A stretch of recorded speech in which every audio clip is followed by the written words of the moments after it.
bir karger adam arkasında yük alıp yük çekipdi diye. Oham şonu gördüm. Elhamdülillah, estağfirullah, elhamdülillah, estağfirullah, elhamdülillah, estağfirullah. Fakat şunu aytıyor diye. Fentazartuhu. Bunu gözde şey oturdum ben diye. Ta yükünü koysun, bir işinden savulşsın, şundan bir soracak vadım ba deydim diye yankı alamadım. Oham bir işinden kuturdu, işi de kuturyanca fakat ikrar aydardı. Elhamdülillah, Hudaya şükür deydi ve estağfirullah, Hudaya men günahlarımı geçti diyor. Yanına vardım, oham ayttım. Ama tuhsinu gayra hada. Sen bir karger adam, işleyen adam, bundan başka tesbih bilmeyen mi, bundan başka Kur'an bilmeyen mi deyip soradım. Onu olaydı bilyen, men Kur'an-ı Kerim tököttüm, salavat bilyen, tesbihler bilyen, hamdlar bilyen, kan niptir. Onun neymi, fakat sen şu iksinayı diyen deyiptir. Ol bir cevap veriptir. Gayra ennel abde beynen ni'metin ve zemmin.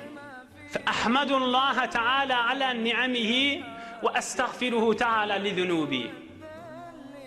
Onu olay diptir. Adamın iki yağdayı var diptir. Ey cemaat, bizim iki yağdayımız var. Olay diptir, adamın iki yağdayı var diptir. Bir yağdaya Huday Teala zol nığmatı şun üstünden döküvetiyor diptir.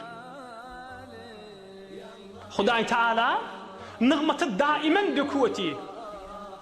Yatika, oyoka, gidip beka, iyip duka, içip duka, keplap duka, eştip duka, yürüp bar yaka, otika, heme yağdaydı Huday nığmatını döküveti, bala bir. İkilenci yağday, bil insanlarda zol günah ediveti istiptir.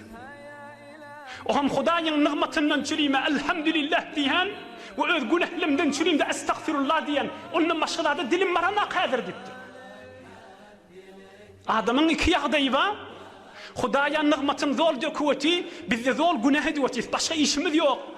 Zol kutahi edivetiyiz. Hudayın mehabbetine, Allah Teala'nın ışkına, Allah Teala'nın buyruğunu tutmakta, Allah Teala'nın ey bendem etmeyen diyen zadını et vermekte, tamam kutahi edivetiyiz. Nığmatından çürüyüm Hudaya hamday diyen ve günahlimden çürüyüm de estağfirullah diyen nadiptir. Onu ol alim adama ediptir. Elhammal efkahu minni şeyillem almuqidum, özüme alim mıkadiyadım. Sen menden alımın kan niptir. Sen alim adam sen niptir. Men özüme alim adam mıkadiyadım diptir. Sen menden alim diptir. Ne deyip? Son alımdan maksat, bilimden maksat, Huda için ihlas etmek, ihlasın bu işli. Huda için gıymillavetin diptir. Elhammalu efkahu minni. Nığmat Huday zol döküveti bizim üstümüzden çürüyüm. Nığmatın kadrini bilmek gerek. Meclisin kadrini bilmek gerek. Parahatçılığın kadrini bilmek gerek. Dilimiz sayrapka, kulumuz eşitip duqa, gözümüz görüp duqa, can sağlığın kadrini bilmek gerek. Ey cavan dost, ikimizin ürünümüz haşi. Bebent, ey Müslüman bir şükran edest. Ki zonnar muğ, bermiyanet nebest. Bebend ey Müslüman bir şükran dest ki zennar muğber miyanet nebest. Ey Müslüman Hudayıma köp şükür deyip de elin qavşırdan namazını dur. Hudaya şükür deyip ki seni kafir etmendir Huday Teala. Huday yok, peygamber yok deyip bir intir adamlardan edin bulsa ne embolurdu bizim günümüz. Ne ettirip bağınız deyip biren adamlardan bulunmursak ne ehilli olurduk. Bebend ey Müslüman bir şükran edest. Elin qavşırdı Hudaya şükür deyip namazını okuy. Ki zonnar muğber miyanet nebest. Kafirlerden seni etmedi Huday Teala.